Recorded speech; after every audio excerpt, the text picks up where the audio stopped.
boy, well, the Republican Study Committee just released their 2025 budget, and man, it is a doozy. If a budget is a moral document, then somebody's parents were asleep at the wheel. Let's check it out. Section 1 is called Ensuring Liberty Through Deregulation. It has provisions to increase oil and gas drilling, repeal the clean energy tax credits in Biden's Inflation Reduction Act, prohibit the president from declaring a national emergency based on climate change, reinstitute the Trump-era deregulatory executive orders, which require that 2 regulations be eliminated for every one that is implemented, outlaw ESG, and yes, one of their all-time favorites, eliminate the Consumer Financial Protection Bureau, because, why protect consumers? Section 2 is glowingly called Creating Opportunity Through Tax Reform. Friendly reminder that President Trump's tax cuts in his first term added $8 trillion to our national debt. But the RSC budget promises to make those tax cuts permanent and expand them even further. This section repeats the fact that they will get rid of those clean energy tax subsidies and also rip away all that extra funding for the IRS that they're using to quote-unquote spy on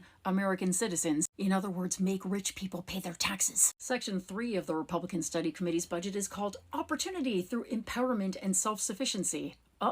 They dream of limiting access to welfare programs, strengthening work requirements, adding more work requirements, cutting back on housing vouchers because we don't have a homelessness problem, and block granting supplemental security income. In Section 4, Providing for the Common Defense, they promise that under their budget we will confront America's adversaries, but not subsidize the radical woke agenda. They'll also ban the teaching of critical race theory in the U.S. military. Not a thing. And they'll defund any programs established to further the Democrats' green agenda. More talk about deregulating American energy, fully supporting U.S. military assistance to Israel, keep our national defense efficient while funding it adequately, unlike President Biden's underfunded military. Section 5 is protecting conservative values. This one's my favorite. We've got support unapologetically pro-life policies and combat the Biden administration's abortion on demand agenda by championing 38 pro-life pieces of legislation. More stuff about CRT. Oh, and good, they've made it a goal to roll back the tiny amount of gun legislation that President Biden has been able to pass in his 3 years, which, by the way, reduced gun violence by 12% in 2023.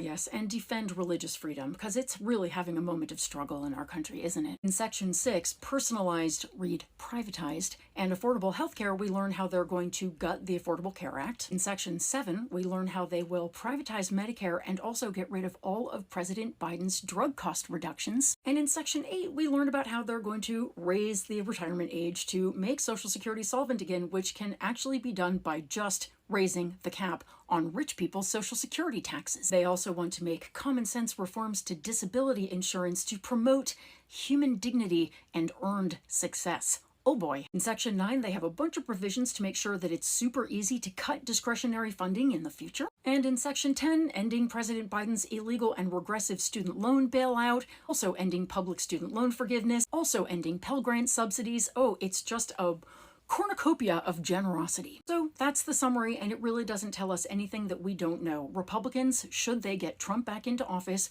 are coming for Social Security. They're coming for Medicare. There will be no more student loan forgiveness. There will be no more Affordable Care Act. There will be no more abortion or IVF or birth control, and frankly, there will be no more country that any of us want to live in. Unless you're a conservative Christian gun-toting billionaire. For the rest of us, make a plan to vote, okay?